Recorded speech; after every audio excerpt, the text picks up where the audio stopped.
So this is a bit of an alpha leak, but I mean, we've been working on improving the system for the last 2 years. But we found a way how you can earn on your Bitcoin without it ever leaving your wallet. That was always the goal: make it non-custodial. Because InterBDC and TBDC, they're still custodial. Right? You still give it away, even if you have the insurance. But what if you didn't have to give it away? What if it could be in your wallet? And the only thing you do is you say, well, I'm going to lock it up.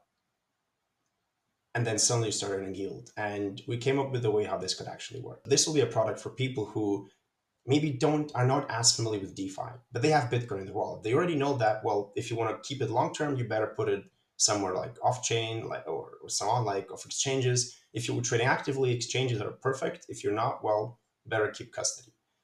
But then this basically allows people who can spend a lot of time on like figuring out how to use DeFi products just to say, well, you know what, I'm going to lock this up. I'm not going to touch this for a year. And I know a lot of people who do this. They buy it and they say, I'm not going to touch it for 2, 3 years, even just because of tax reasons and so on. Well, they can actually earn interest on that.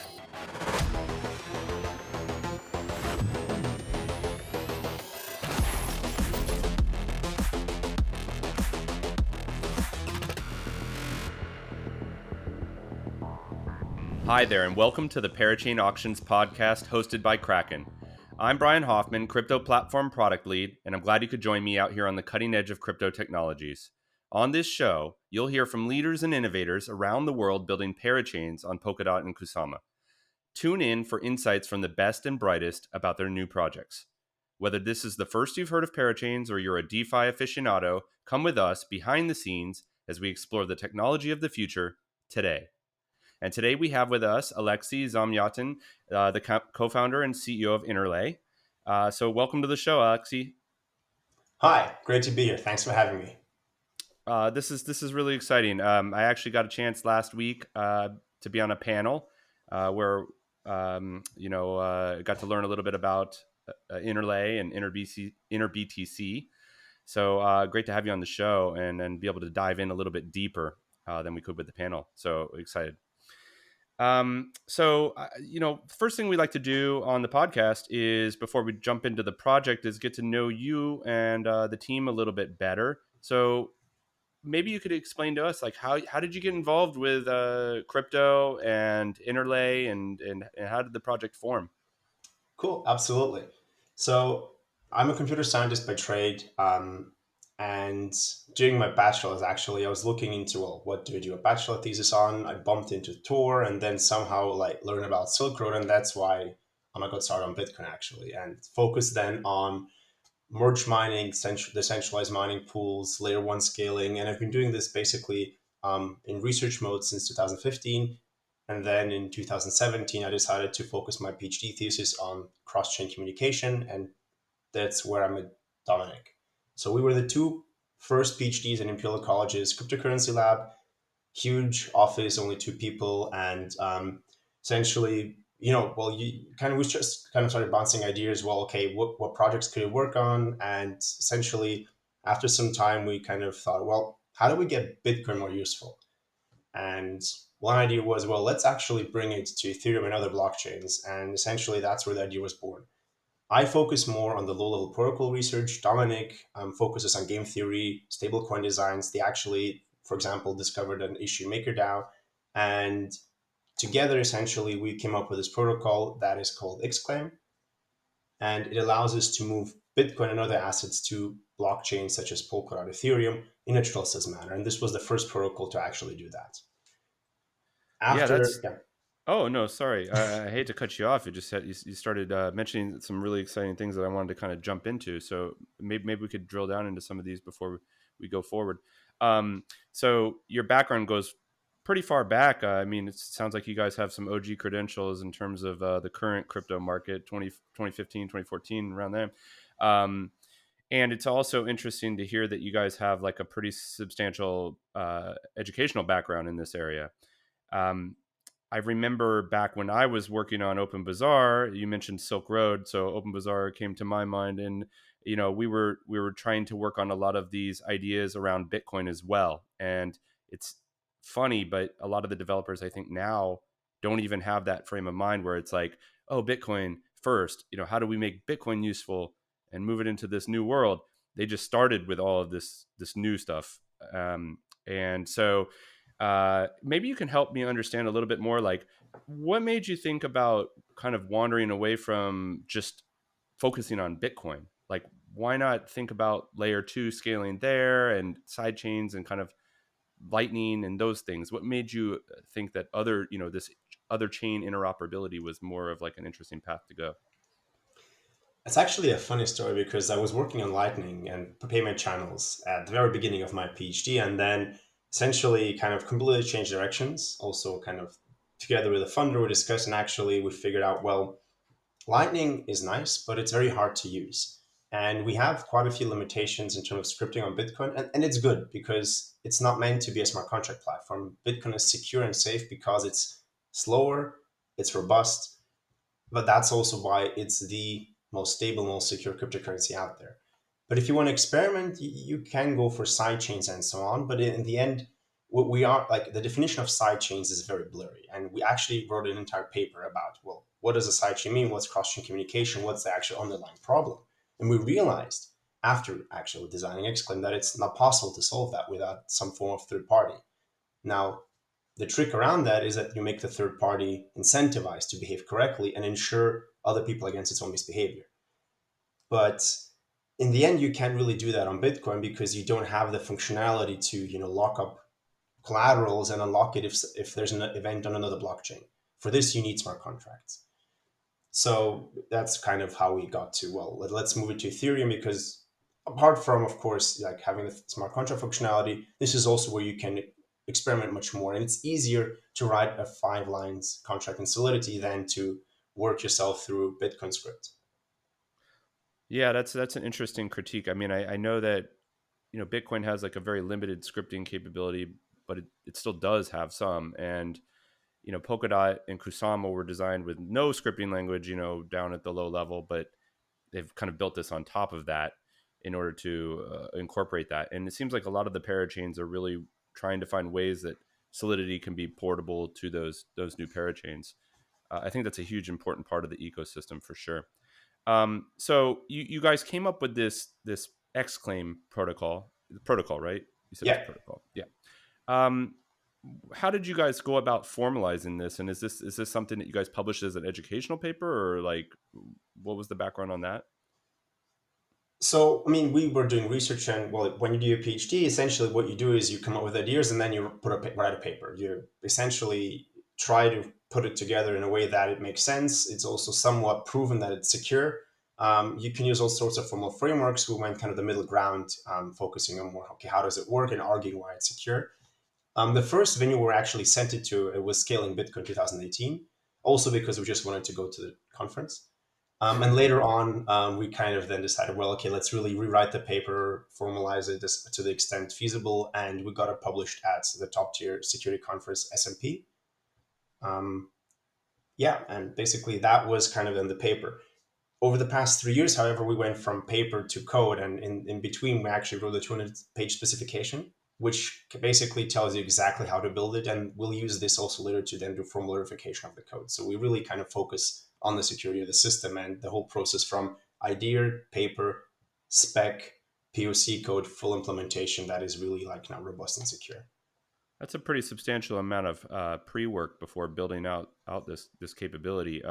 Something we probably don't see with a lot of projects. You're lucky if you get a nice, understandable white paper before something comes out.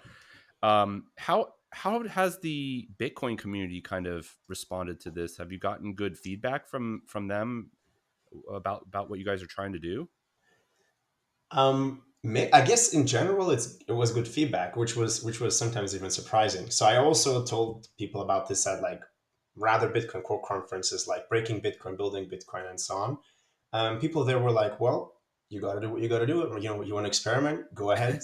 And essentially, anyone should do with Bitcoin what they want. And I think also that's the core point, right? If they want to use it on Bitcoin or other chains, it's the user's decision, and that's the whole kind of idea. Yeah, that definitely that definitely sounds like the Bitcoin community I know. So you guys, you're here to talk a little bit about Kintsugi, which is your Kusama project. As everybody who's listened to the show many times, we've discussed the difference between Kusama and Polkadot and those two networks. But I guess first, let's just get the dumb questions out of the way. What is Kintsugi? What does that mean? And why did you guys name it that? The name actually comes from Dominic. We somehow have connections to Japan. He actually spends quite a bit of time there.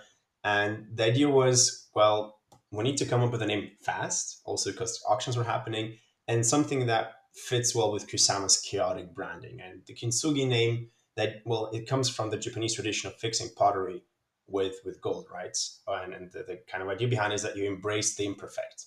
And I think that fits very well with Kusama because it's not perfect. It's experimental, but it keeps getting improved by like golden streaks of community brilliance. And that's kind of why we went for the name.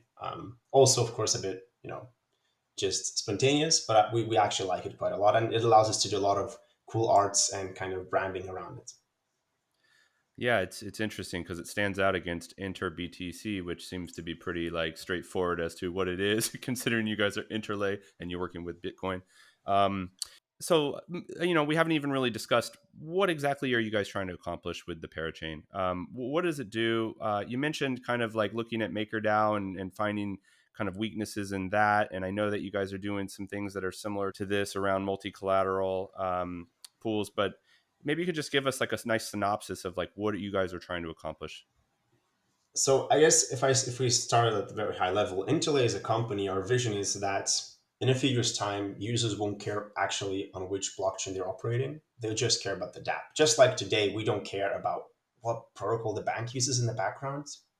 Just you don't care anymore. Right now, you do. Right on blockchains, you have to decide which blockchain you're on, which wallet you use, and we start with Bitcoin because, well, it's the largest market, and it's also the market that people know outside of crypto, right? You actually have a lot of people, my friends even, who have nothing to do with computer science, who actually are interested in Bitcoin. And I think for us, it's a very good start to, on one hand, make it more useful and also onboard a larger community into the space. Because if you allow people to use Bitcoin in DeFi in a very simple way, well, that's how you make the first step towards mainstream.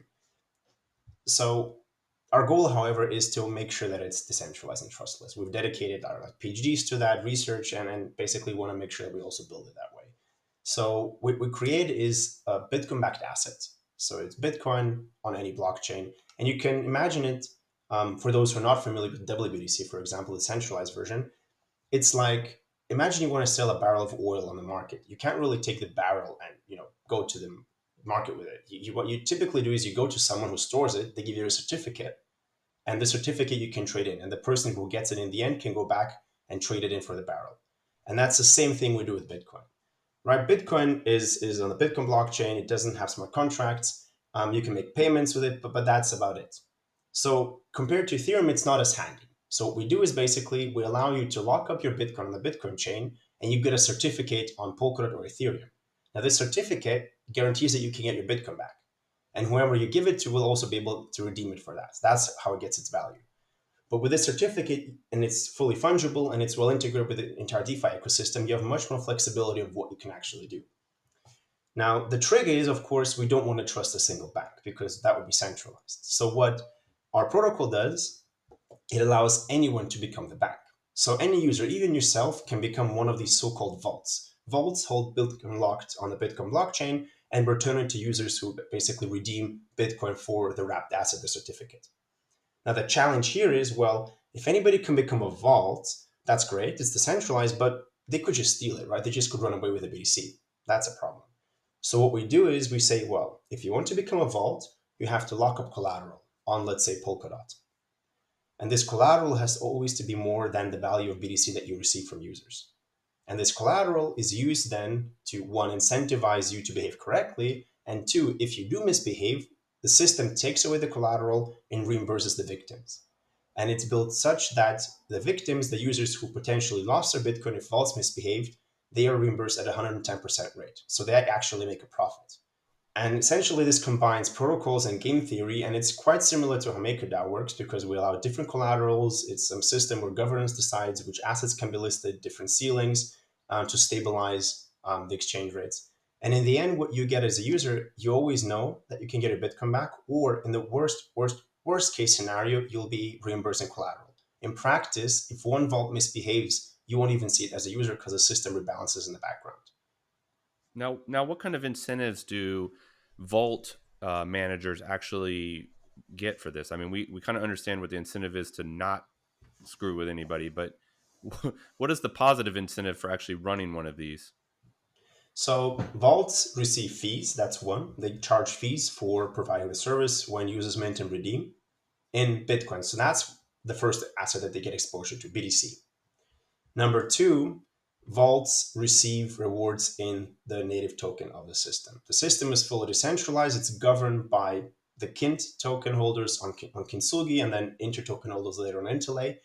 And vaults receive 30% of the entire supply as rewards, and also because they should be the ones who have the right to also participate in voting since they provide the main service. And then that's kind of, so you already get exposure to BTC and now the native token. Now, because we use multi-collateral support, we can list different assets as collaterals, including assets that are interest bearing. So, for example, liquid staking assets. Quick summary: a liquid staking asset is basically if you lock your DOT or KSM to participate in staking, you can do this directly on the Parachain, a relay chain, or you go through a service provider, a blockchain like Karura, which does that for you, and in return, it gives you a token. Now, this token is a liquid staking asset because it tells you how much KSM you have locked in staking, but you can trade it to somebody else, and then they will be earning the interest. Now, going back to our system, this means that we can use these liquid staking assets and allow vaults to put that in as collateral. Why is this great? One, vaults already earn interest on the collateral. So basically, the collateral has been reinvested. It's not just lying around, but it's actually earning interest. So vaults get additional rewards on top of what they already earn in the Kintsugi system. So now they would get rewards in KSM, in Bitcoin, and in the native King token. Yeah, that's a pretty powerful benefit. I know when we had Karura on, we talked a little bit about the liquid staking, but we didn't really get a chance to get into it too in depth. But I mean, I think one of the things that we've seen at Kraken, I mean, obviously we're centralized exchange and not a decentralized platform, but the people that stake their assets with us, they often are like, we offer instant unstaking, which is super interesting to people because then they can take it out and go places. But they can't actually make it liquid, leave it staking, and then go and do things with it, which is like it's like a whole new paradigm that I think people are sleeping on a little bit. Um, I think over the next few months, though, as these chains are out and more of this is like functional. I mean, you guys haven't even won the Parachain slot yet, so some of this we're just talking about, right? And we'll see it actually in action soon, hopefully for you guys. Fingers Um, crossed. yeah, exactly. And I think that will change things a lot. It is also somewhat of a difficult concept for people to wrap their head around sometimes. I think a lot of this depends on like what becomes more mainstream and popular. But what are you guys doing? You guys seem very like uh, academic in some ways, at least the way you describe things. How are you thinking about this from like a consumer perspective as you try to pitch people this crowd loan and get people to participate? Like, how does the average person who may not like have a PhD in computer science like understand this and really realize the benefits? Like, what are you saying to people? I think so. So it depends on who you talk to. I mean, we really try. I mean, even during our PhDs, we were always very practical, right? You have the people who do theory and they really don't care about a practical use case. For us, it was always okay. Well, it has to be a problem that you haven't practiced before we spend time on it. Um, and well, how do we explain it? I mean, the oil barrel example is one thing, right? Or often use gold because Bitcoin is often brought in connection with that. So essentially, it allows you as a user who has Bitcoin to do more with it but without trusting a centralized provider. So you can start earning interest on BTC. You can use it with cool new protocols. Basically, you take control of your personal finance. And that's what a lot of the young generation is doing, right? If there were statistics that nearly 70, 80%, or maybe even more of the young millionaires, they have crypto in their portfolio, right? And generally, I think everybody who I at least know, most of them have exposure, and they all know Bitcoin. But you can put it on an exchange and you just can keep it there, and you sell it at some point. But if you are more intricate and you're more interested, in also like you trade like some stocks, well, you might want to do the same thing with Bitcoin. And the more kind of adoption this space gets, the more different actors will have in the space. And We all hope that we never see another Mount Gox, but it's always this if what, like if scenario. Decentralized solutions are not as attractive to people, except for, of course, the composability and that you don't need KYC and you can use it right away. But not I all thought you people were care going to about say it. except for Kraken. Of course. No, but the thing is, it has its use case, right? I mean, I think if you want to get, I mean, the onboarding, right? I mean, you do have to come from somewhere. If you want to get Yeah. crypto, you have to go through an exchange. And also, just like when I started, the onboarding was terrible. Now it's like 3 clicks and you're good to go. So I mean, that's super impressive. But the thing Yeah. is, one day you might have a scenario where where something happens, and that's the day when the DeFi protocol says, "Well, look, I told you," because with us, well, you're insured, it's decentralized, these things don't happen. We do have other problems in DeFi with hacks and so on right now, but one day, everything will get more stable.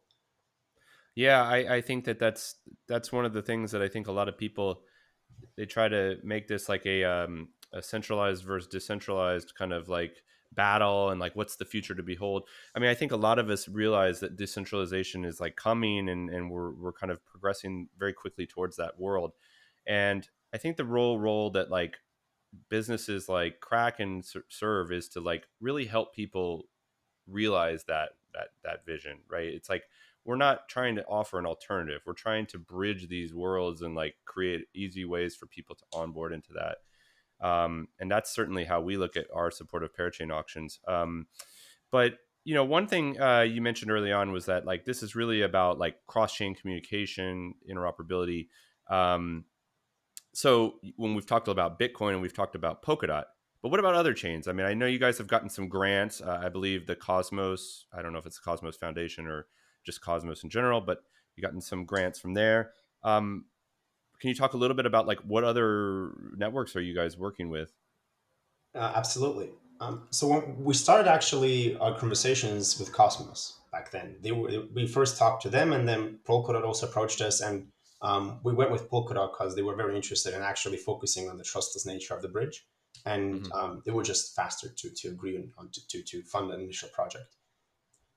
Over the past year, we've talked to nearly all major blockchain platforms. So we focus on Polkadot, but that's our hub. That's the base. But from Polkadot, we can move into BTC, or from Kusama KBDC to all other platforms. Polkadot is built to be interoperable. It's a network of networks. And you don't, of course, you can be a parachain that benefits from the shared security, but these parachains also will have bridges to Ethereum or to Solana or to Avalanche and so on. Cosmos has a bit different model. They don't have shared security. So what we do basically is we add a simple like layer on top of our parachain, and instantly it becomes compatible with all Cosmos chains.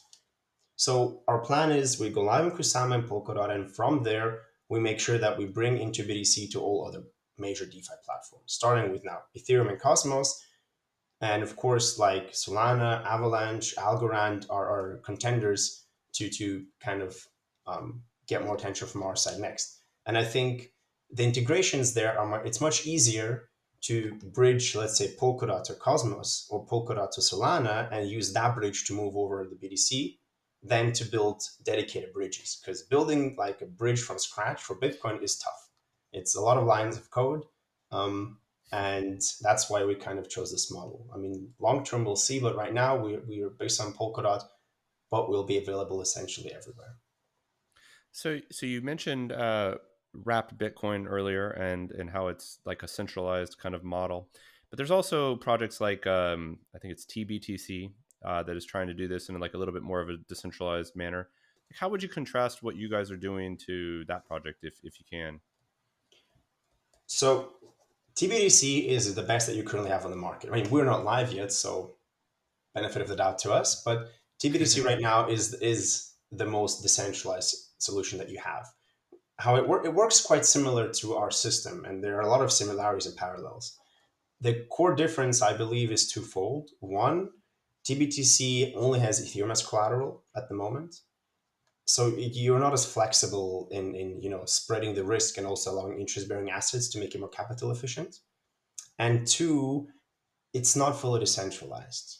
So, to the best of my knowledge, and the last time I also checked the docs, TBDC has a permission set of signers. So how it works, a signer basically, well, anyone who becomes a signer, they are selected into groups of five each time a user wants to deposit BTC. Now, these five signers together generate a signature. They control the public key or the private key actually behind that address where the user puts in the money. Now, that's great. So you have five people now, but they're all also collateralized in Ethereum. So in principle, the parallels are there to what we do at InterBTC. The caveat is, however, that the way TBTC does this signature generation, they use ECD, say, threshold signatures. This is new technology and it's quite interesting, but it's not just there yet. The problem right now is that what they can do is they can check that you have 3 out of 5 signatures, but you don't know who signed. And here's where the problem comes in. If you allow anyone to become a signer, and we've talked to TBDC about it, they know this problem exists. And there are also newer versions of ECD, say threshold signatures, but they're not live yet. So, but if you allow anyone to become a signer, what you could do is you could flood the system with different accounts. And then and then try, minting, redeeming the whole time. And once you get into a situation where you are minting against a group of signers, where you control the majority, let's say you are 3 out of the 5, you would steal from yourself. The thing here is that the like TBDC always slashes the entire signer group, also the two innocent people, and you basically take their collateral away, and that's how you make a profit and exploit the system. Now they're aware of the problem, and to the best of my knowledge, that's why I think they only have 50, 60 signers in total, and you can't just simply become a signer. So it's not quite there, and to the best of my knowledge, also TBTC V2 was announced, and it goes to a completely different model. TBTC V2, as described in the announcement, will become a federated system where you have a large threshold signature, multisig, basically larger group of people who control the Bitcoin private key, and that will change once a month, once every few months, and then they provide 20 to 30% or something like that in insurance. So it's definitely better than centralized solution, but it's not quite decentralized yet. It's practical, I think, and it will serve its purpose. And I think also competition is good, and every platform will have its use case. But if you really want to have the DeFi version of Bitcoin, specifically if you're, for example, a stablecoin where you want to use Bitcoin as collateral, you really want to go with something that's fully collateralized, fully decentralized, like InterBTC. And that's why we always kind of say to people, well, look, if you want quick price exposure, just for one trade, you want to do an arbitrage trade, you really won't care if it's centralized or decentralized, because the chances of like the hack or some issue happening in exact this moment, it's very unlikely. If you're a long-term investor, long-term user, or a protocol like Karura or MakerDAO, and you want to use that as collateral and have large amounts of this locked up in your system, well, then you have long-term exposure. And if, for example, the money is lost with WBTC or REN, well, it's gone. There's no insurance. With TBTC V2, you'll have 20%, 30% insurance. Okay, that's at least something to kind of rebalance. But with InterBTC, it's all insured, right? You all have the collateral there. So in the end, if BTC does get stolen, if all the votes at the same time steal Bitcoin, you still have value and you prevent this cascading effect across the ecosystem. If WBTC fails, I mean, I don't want to know what will happen, because you have 10 billion of it on Ethereum. Just imagine $10 billion being worth zero from one day to the other. Yeah, I mean, you make a really compelling argument for why your approach may be superior to this. I guess we'll have to. It remains to be seen whether or not that is the case in practice. But um, I sure hope it is. But you also brought up the fact that wrapped Bitcoin has a massive amount of Bitcoin locked up in it. I believe it pretty much dwarfs any of the other options right now, TBTC and Ren BTC. But uh, how do you guys think? Like, how are you thinking about approaching this, knowing that it's kind of the gorilla in the room? Like, it's centralized, but just having a project that's more decentralized doesn't seem to be like compelling enough to people to draw away all that attention from wrapped Bitcoin. What do you guys have that you think will be able to make that argument? That's a very good question, and it's a very good point as well. As mentioned, like for day trading, not everybody will care. The trick is integrating with as many protocols in the DeFi space as possible and making the compelling argument that, look, you're integrating with this, your system relies on the security of this asset. And if the bit conversion you use is, well, if it gets lost, like, or somebody steals it, or it's seized, and that's the next thing, not the centralized versions are not censorship resistant, so you can prevent people from using it. If this happens, your protocol is at risk. So that's why it's better to use InterBDC. But of course, we see that short term, it's going to be monetary incentives that will have to kickstart the process. So that's why a large pool of the token supply is dedicated to incentivizing pools across the ecosystem, just to trigger initial interest. Because of course, I mean, when you see a new project and you've never heard of it before, you don't spend that much time with it initially. But if you get to use it and you're incentivized to do so, well, then you start spending more time and then you also will realize the benefits. So, I mean, I think that's how the token models generally should be used. They're not like a long term, way to pay people to use your product. I mean, that works for a few months, maybe. Yeah. But that's the goal, to basically kickstart the process, bootstrap. That's what PayPal did, right? I mean, PayPal was giving out $3 to people, but only on the PayPal platform. And essentially, that's what we have to do as well to be able to challenge WBDC. You incentivize people to test it out, to realize that it's more useful, that it has a better user experience. And here's the big thing: I challenge people to go ahead and to try to redeem WBDC for actual Bitcoin, because I don't think you can do it. It's not that easy. It's not that easy. I mean, WBDC is a product for trading, for large traders, and essentially for trading. It's not something that you can go ahead and you can easily claim back. At least I've not seen an easy way to, first of all, mint it as an individual, and to actually redeem it. Well, it sounds like the gauntlet's been thrown down. So if anybody listening can redeem wrapped Bitcoin, we want to hear from you. Yeah, so let's talk a little bit about Interlay. You guys have, when did you start the company? What year was that? That was in late 2019. 2019. So you guys have been around for 2 years or so. Um, how have you funded the whole company? I know I asked you this knowing that you've got a couple notable investors in your portfolio, but like how did that all go down? So when Dominic and I started this, we had this actually, like even in 2018, we were thinking, well, should we not just raise capital and just go ahead and do it? But for us, it was okay. Well, we have a paper, right? It's not a product, and raising capital from investors just off a paper, you can do it. It worked quite well in a lot of cases, but we wanted to really go ahead and build the product, see that it works, also show that we're not just two academics with a paper, but we actually can build the product and also grow a team. So that's what we did for essentially the first 1.5 years. We partnered up with Web3 Foundation, and that was an opportunity that we kind of got. They funded us in the sense that we had an agreement. We delivered the software, we build it, it's open source, anybody can use it. And that also gave us the option to say, well, actually, this is really great. We want to then continue operating this as a product.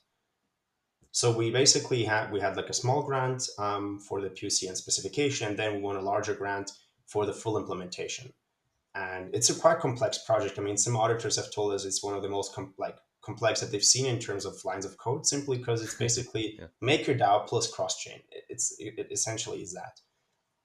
And later on, we decided, well, look, this is going to work. Like we think we can change the status quo, and that's when we raised funding, essentially.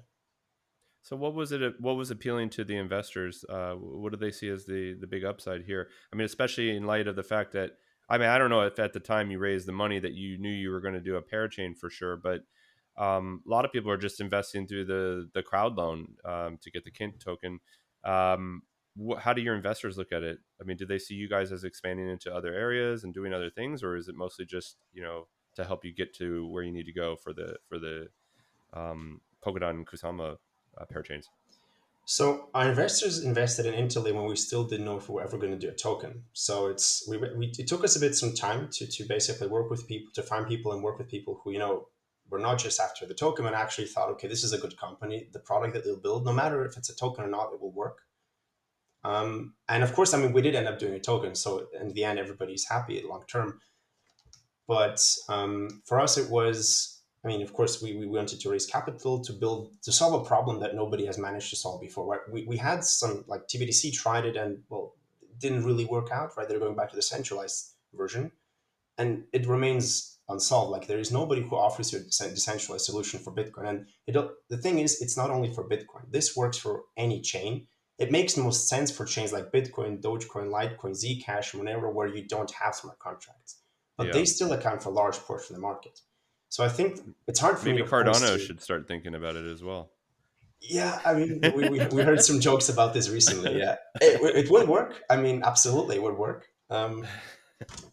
I can't say what the decision, like how the decision came to be for each investor, but I think it's the opportunity to solve a problem that has not been solved, and also Polkadot needs Bitcoin, right?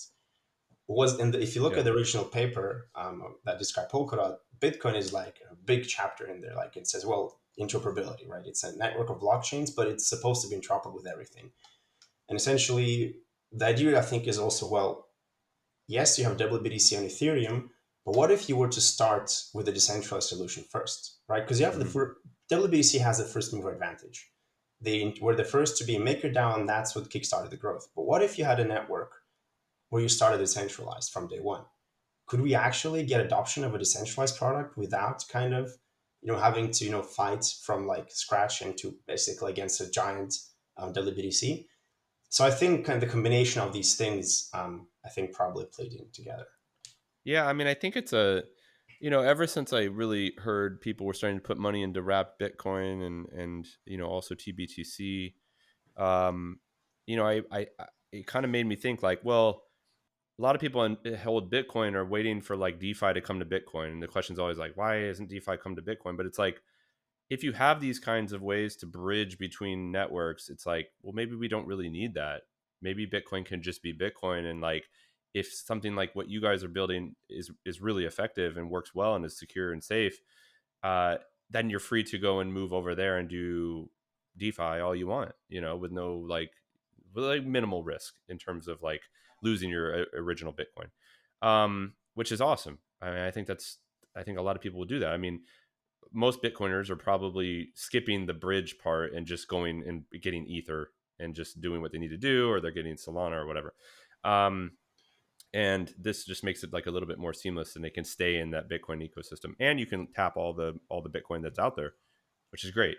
Um, I'm, I'm, so I'm going to throw one on top here. So this is a bit of an alpha leak, but I mean, we've been working on improving the system for the last 2 years, like ever since we started building it. And well, we've already kind of built 2.0 with the multi-collateral system, but we also have 3.0 kind of rolling out in 2022, still in like final research tweaks.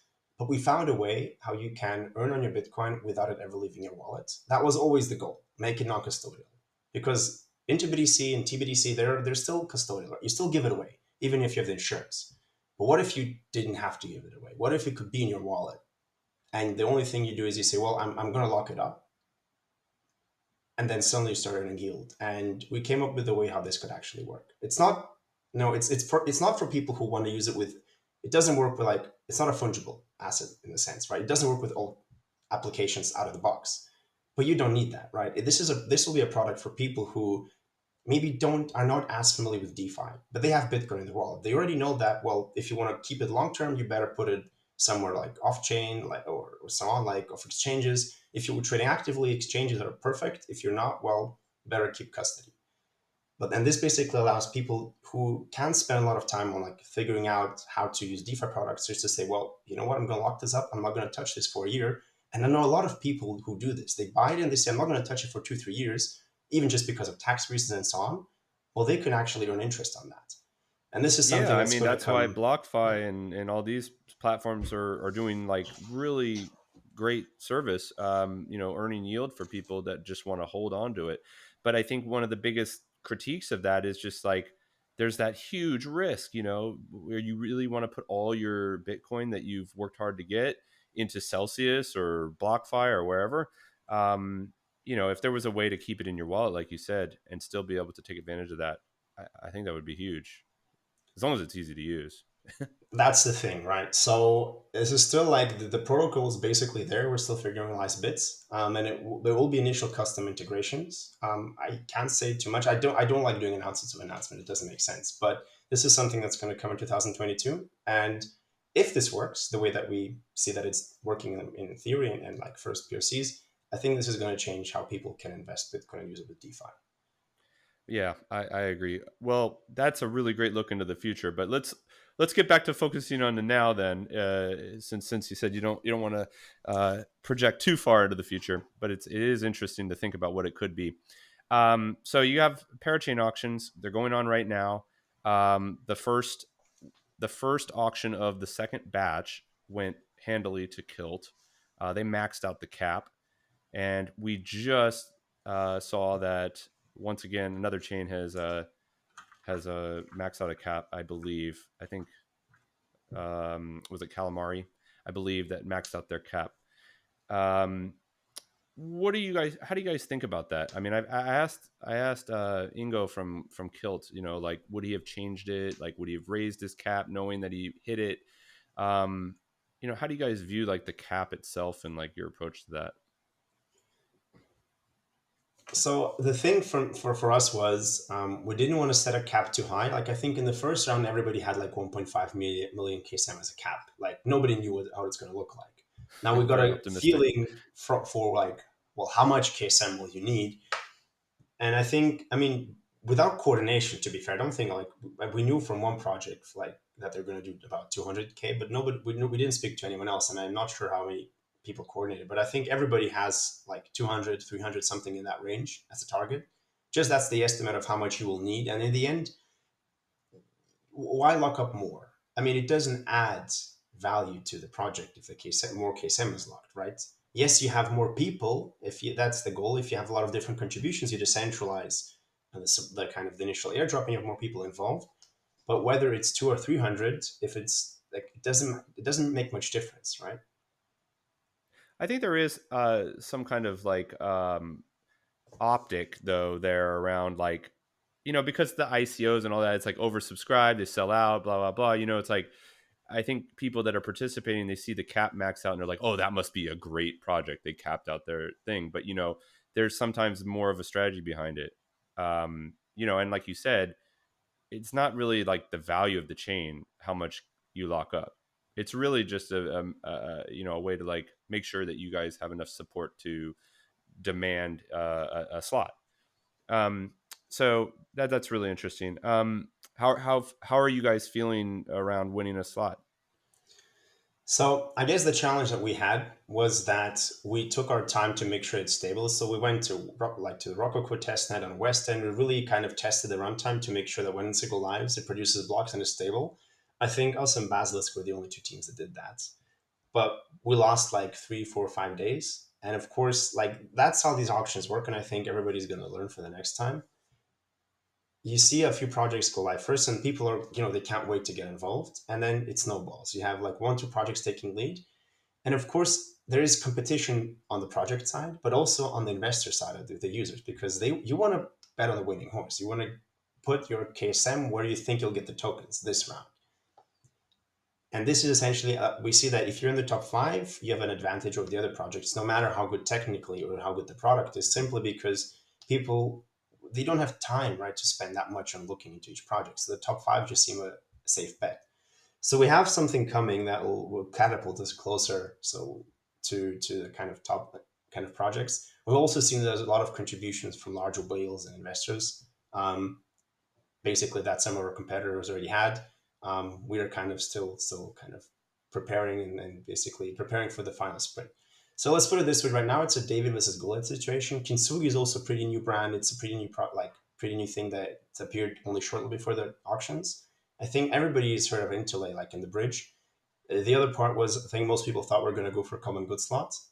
Um, Yeah, that's what I was going to bring up next because you yeah, guys used to be called what, Polka BTC, or you were planning to call it Polka BTC, I believe. so yeah, that was another. So that was like not a mistake on our side, but we were branded quite early. But I think what we learned also here is you have to spend much more time on marketing and education. It's not something you can underestimate. Like we focus real on the product. We built the product first, and right now we're really kind of ramping up. We're building communities, ambassador programs, getting people involved, like focusing on education, and we'll see. I mean, in the end, I think right now the race is not over until it's over. We have Yeah. some more things coming, and I do honestly think, without trying to oversell whatever, I think it'll be a close call. But no matter how it end, like no matter if we get like 4 or 5 or not, we'll be live the next one latest. But I do think, ask me next week again, and then we'll see. Okay. Yeah. Yeah, I mean, I think it's always a challenge to try and get people interested in what you're doing. I mean, have you I, so just in the other areas of parachains, Moonriver has just been tearing it up. I mean, we're seeing so much about it. Do you feel like the interest that's gone into that parachain has kind of like seeped over into the other teams? Like, do you find people coming, like more interest like flowing in because of the success that we're seeing with projects like Moonriver? Oh, absolutely. I think people only now realized how useful these. I mean, first of all, how useful of a distribution mechanism the crowd loans are and the Parachain auctions. But also, I mean, if you like, you basically can by voting for a project get exposure. And of course, I think a lot of people made a lot of money. So I think that the kind of the two things. One, it's that you get exposure. It's not necessarily like the typical like public sale and so on. You do still have those, but it's a completely new way of getting involved with the project with lower risk because you're basically just loaning some of your tokens and KSM. And in the end, if these projects do well, so will your KSM, right? So Yeah, we've seen like it's like you get to be a VC investor, but you get your money back at the end, guaranteed, and the token, exactly, which is yeah. pretty awesome. So yeah, I mean, I do definitely see. I mean, we've also like a lot of like exchanges and like who weren't involved in the first rounds now reaching out to us, and a lot of kind of other partners kind of want to get involved for this and also for the next auction. So I do think Polkadot especially is going to be very interesting because people like a lot of them like exchanges, funds, other providers have realized okay that's like actually quite cool. There's a lot of hype around it. People get involved and Polkadot has a much larger market cap. So I'm really curious to see like at how much dot people are going to max out the crowd loans. Yeah, I completely agree with you, and that's a huge reason why Kraken has gotten so involved with all of this. I mean, we certainly believe strongly in the future of Kusama and Polkadot, and I think people are definitely still greatly underestimating the impact here.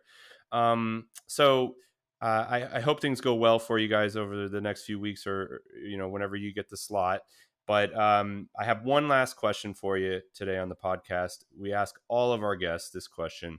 Um, so we have something called the chaos score, which is a number 1 to 10 for how chaotic your journey to winning a parachain slot has been for you and your team.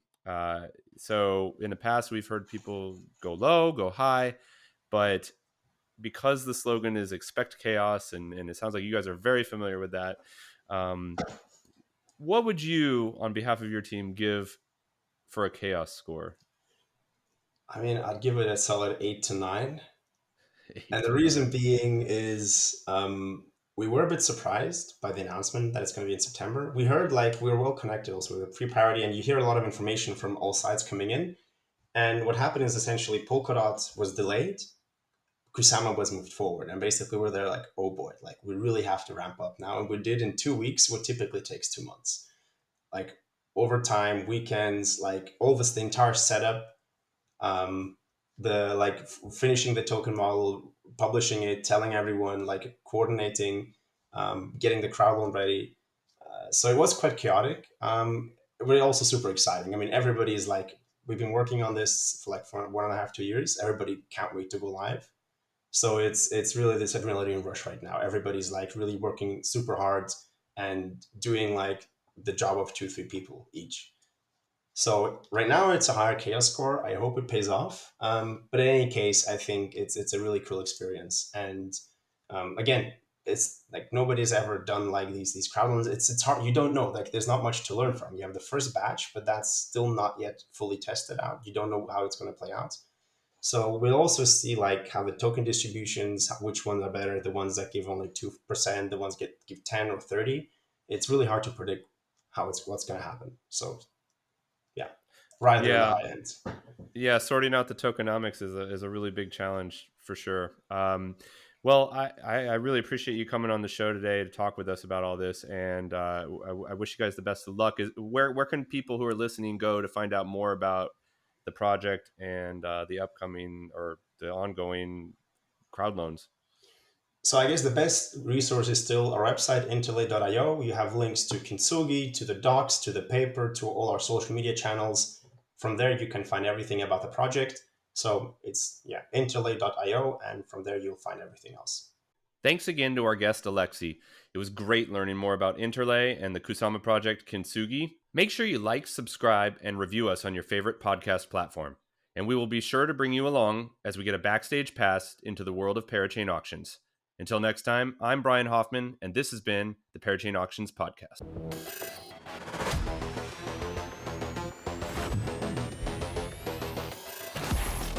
This content is not financial or investment advice. All interviews and discussions are opinions only. Kraken does not endorse the accuracy of this content. None of the following information should be construed as a recommendation to support any specific Parachain project or to participate in Parachain auctions in general. See our terms of service for more information.